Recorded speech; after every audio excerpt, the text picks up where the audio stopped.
দর্শক, ভারত এবার যুক্তরাষ্ট্রের কাছ থেকে 42 কোটি 82 লক্ষ মার্কিন ডলার সমরাস্ত্র কেনার ঘোষণা দিয়েছেন।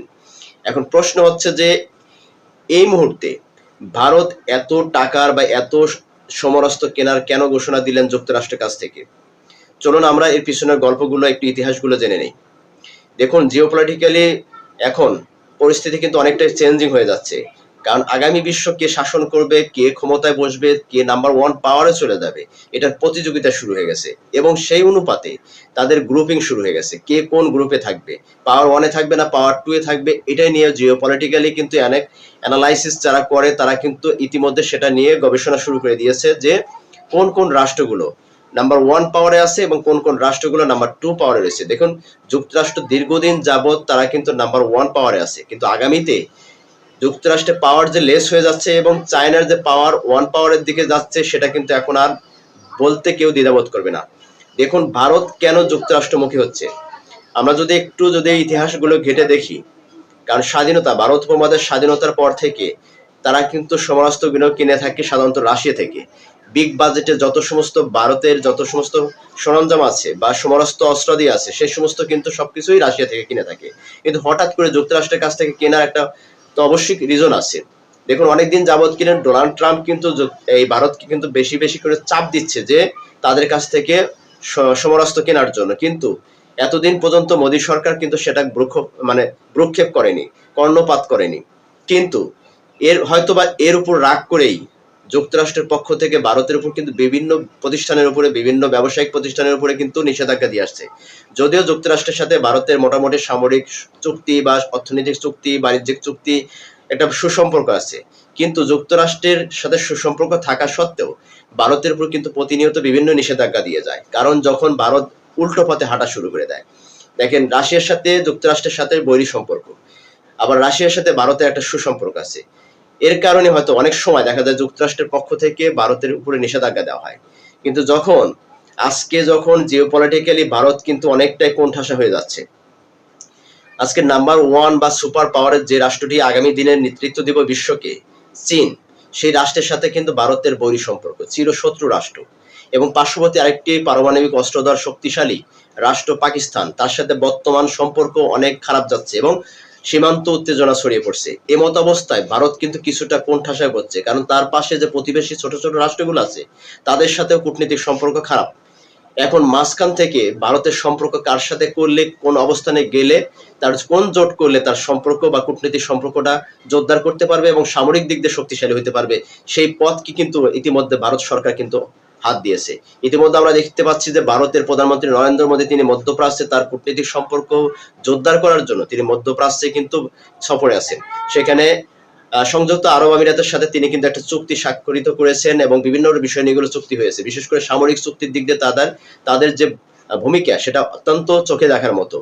দেখুন, আজকে আমরা যদি মনে করি যে যুক্তরাষ্ট্রের দিকে কেন ভারত এতটা আবার ঝুঁকে পড়ছে, যদি চায়না যদি সুপার পাওয়ারে চলে যায় তাহলে সেকেন্ড পজিশনে থাকবে যুক্তরাষ্ট্র একদিকে, কারণ চায়নার চিরশত্রু রাষ্ট্র হচ্ছে যুক্তরাষ্ট্র। এখন ভারতের যেহেতু শত্রু হচ্ছে চায়না এবং পাকিস্তান, সেক্ষেত্রে যুক্তরাষ্ট্রকে অবশ্যই ভারতের বন্ধু রাষ্ট্র হিসেবে নিতে হবে, স্বাভাবিক। আবার অপরদিকে যদি যুক্তরাষ্ট্রের সাথে বন্ধুত্ব সম্পর্ক গভীর করে ফেলে তাহলে রাশিয়ার থেকে ভারত অনেকটাই সরে যাবে। কারণ ভারত স্বাধীনতার পক্ষে বা স্বাধীনতার জন্য রাশিয়ার অনেক অবদান আছে। এখন পর্যন্ত বাণিজ্যিক, সামরিক সমস্ত চুক্তি কিন্তু রাশিয়ার সাথে। সেই ক্ষেত্রে যদি রাশিয়ার সাথে তারা গাদ্দারি করে, সেটার পরিণামও ভয়াবহ হবে। আবার অপরদিকে দেখেন, রাশিয়ার সাথে সুসম্পর্কের কারণে যুক্তরাষ্ট্রের পক্ষ থেকে নানান রকমের থ্রেড আসে। যদিও সম্প্রতি দেখা গেছে যে রাশিয়া থেকে তেল আমদানি করার ঘোষণা দিয়েছে, যদিও যুক্তরাষ্ট্র নিষেধাজ্ঞা দিচ্ছে, তারপরেও তেল আমদানি করছে রাশিয়ার পক্ষ থেকে, রাশিয়ার কাছ থেকে। আবার অপরদিকে দেখেন, যুক্তরাষ্ট্রকে শান্তি দেওয়ার জন্য, ঠান্ডা করার জন্য যুক্তরাষ্ট্রের কাছ থেকে আবার তারা সমরাস্ত্র কেনার জন্য ঘোষণা দিয়েছে। কারণ যুক্তরাষ্ট্র এমন একটি রাষ্ট্র, তিনি বোঝে বাণিজ্য, তিনি বোঝে অর্থনীতি, সামরিক শক্তি দিয়ে তিনি এখন বিশ্বের নাম্বার ওয়ান সুপার পাওয়ারে আছে। কিন্তু তার সাথে যদি কেউ বাণিজ্যিক সম্পর্ক গড়ে তোলে তাহলে সে দেশ তার জন্য বন্ধু রাষ্ট্রে পরিণত হয়। যুক্তরাষ্ট্রের এই মানসিকতা বা এই পলিটিক্যালি যে তার যে মুভমেন্ট, এটা কিন্তু ভারত কিন্তু বুঝে ফেলেছে। যার কারণে ভারত খুব চতুরতার সাথে এই ঘোষণাটা দিয়েছে, কারণ ট্রাম্পের মাথাকে ঠান্ডা করার জন্য তিনি ব্যবসায়িক মাথা, তার ব্যবসায়িক মাথাটাকে ঠান্ডা করার জন্য যুক্তরাষ্ট্রের সাথে কৌশলে সমরাস্ত্র কেনার জন্য ইতিমধ্যে ভারতের কাছ থেকে ভারত কিন্তু সেটা ঘোষণা দিয়েছে। যার কারণে যুক্তরাষ্ট্র কিছুটা যে তার প্রতি বৈরী সম্পর্ক ছিল বা তারপরে নিষেধাজ্ঞা ছিল, সেই সম্পর্কগুলো কিন্তু ইতিমধ্যে হয়তোবা সে আবার তুলে নেবে। কারণ এটা যুক্তরাষ্ট্রের চরিত্র, যুক্তরাষ্ট্রের একটা ক্যারেক্টার। কারণ আমরা ইতিমধ্যে দেখতে পেরেছি গতকালের একটি নিউজে, সেখানে ভারতের সবচেয়ে ধনাঢ্যবান ব্যক্তি আদানি গ্রুপ, সে আদানি গ্রুপের উপর কিন্তু নিষেধাজ্ঞা ছিল যুক্তরাষ্ট্রের কাছ থেকে। কিন্তু সেখানে দেখেন আজকে যখন আদানি আবার যুক্তরাষ্ট্রের উপরে 10 বিলিয়ন মার্কিন ডলার যখন বিনিয়োগ করার ঘোষণা দিয়েছে, তখন যুক্তরাষ্ট্র এই আদানি গ্রুপের উপর থেকে নিষেধাজ্ঞা তুলে নিয়েছেন। এটা হচ্ছে যুক্তরাষ্ট্রের ক্যারেক্টার, যে যুক্তরাষ্ট্রে যে ইনভেস্ট করবে তারও যত রকমের অপরাধ থাকুক না কেন, তার উপর নিষেধাজ্ঞা থাকবে না। এটা হচ্ছে তার ক্যারেক্টার। এখন দেখেন যুক্তরাষ্ট্রের এই ক্যারেক্টারকে বুঝেই ভারত কিন্তু এই সিদ্ধান্তটা নিয়েছে। আরেকটি বিষয় হচ্ছে দেখেন আগামীতে যে নেতৃত্ব দেবে, এখানে অনেক ক্রিটিক্যাল একটা রাজনৈতিক খেলা চলছে। সেটি যদি ধরতে যান যে আগামী দিনে যদি চীন যদি বিশ্বের সুপার পাওয়ার হয়ে যায়, সেক্ষেত্রে চীনের সেকেন্ড পজিশনে থাকবে কে? যুক্তরাষ্ট্র। এবং আরেকটি সেকেন্ড পজিশনে থাকবে কে? রাশিয়া। রাশিয়ার সামরিক দিক দিয়ে শক্তিশালী, কিন্তু অর্থনৈতিকভাবে কিন্তু অনেকটাই পিছিয়ে পড়েছে, যার কারণে সে বিশ্ব নেতৃত্ব দিতে পারছে না।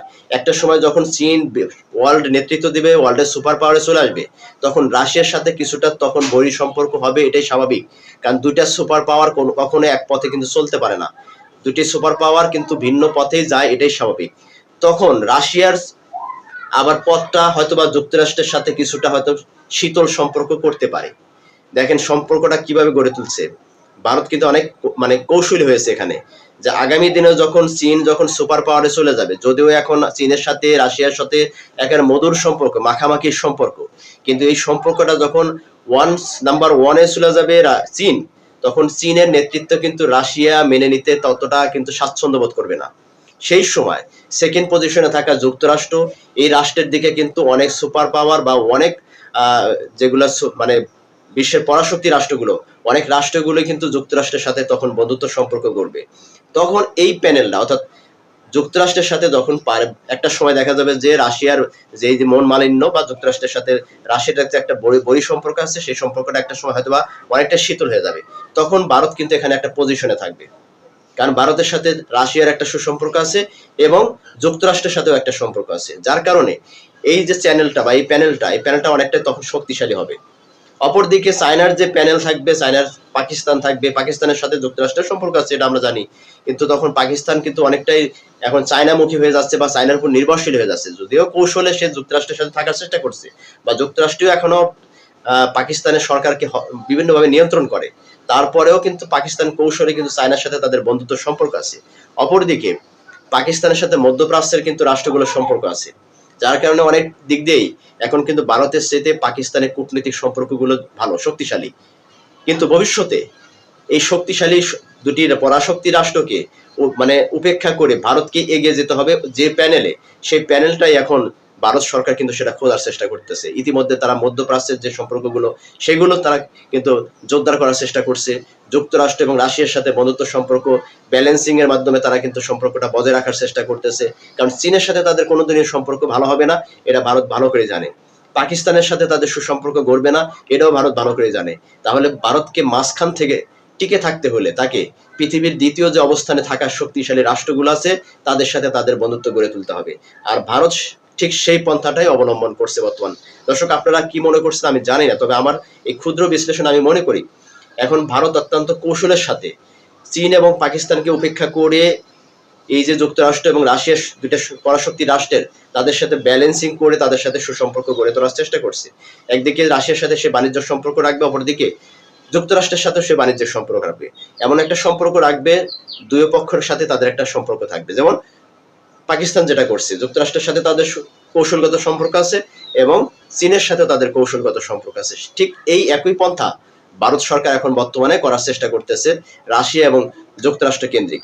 যাই হোক, আগামী দিনে বিশ্বের যে সুপার পাওয়ার আসবে, সেই সুপার পাওয়ারদের মধ্যে একটা প্রতিযোগিতা শুরু হয়ে গেছে।